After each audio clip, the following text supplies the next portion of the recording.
le côté nécessaire qui est prétendu par le gouvernement pour faire cette réforme. On vit plus longtemps, donc on doit travailler plus longtemps.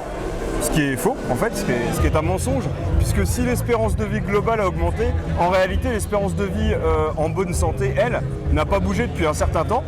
Et actuellement, l'espérance de vie en bonne santé est de 62 ans, 63 ans pour les hommes et les femmes. Soit exactement l'art de dépage plus ou moins à la retraite actuelle ou ce qu'on nous propose. Donc en réalité, ce qu'on veut, c'est nous faire travailler jusqu'à ce qu'on ne puisse plus être productif.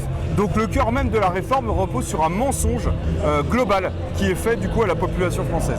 Je veux dire, quand aujourd'hui on est peu qualifié, quand on vit dans une région qui est en difficulté industrielle, quand on est soi-même en difficulté, qu'on a une carrière fracturée, bon courage déjà pour arriver à 62 ans. C'est ça la réalité de notre pays.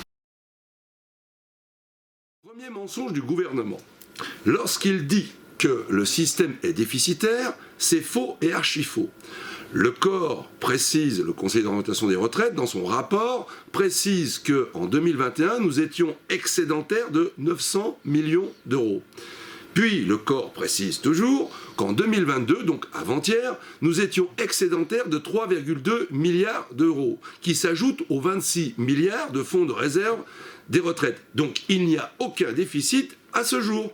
Alors on va dire non, il faut maintenant aller à 64 ans. Vous savez déjà plus comment faire après 55 ans. Les gens vous disent les emplois c'est plus bon pour vous. C'est ça la réalité. C'est le combat qu'on mène. On doit d'abord gagner ce combat avant d'aller expliquer aux gens, mes bons amis, travaillez plus longtemps. C'est le délai légal. Ce serait hypocrite. 61% des travailleurs français sont soumis à un des critères de pénibilité. Sur ces 25 millions, ça fait donc 13,5 millions de personnes qui souffrent au travail. Seulement 1,5 million de salariés avaient ouvert un compte C2P, compte personnel pénibilité, en 2017. Et le chiffre qui tue, c'est en 2017, toujours, seulement 800 salariés avaient pu partir en retraite au titre de la pénibilité. Le C2P est une vraie du prix, c'est un compte dédié au reclassement professionnel et pas à la prise en compte de la pénibilité. Qui sème la misère récolte la colère, partage des richesses, partage du temps de travail. Augmenter les salaires, pas l'âge de la retraite. La retraite des morts. Et nous, aujourd'hui, on n'en veut pas.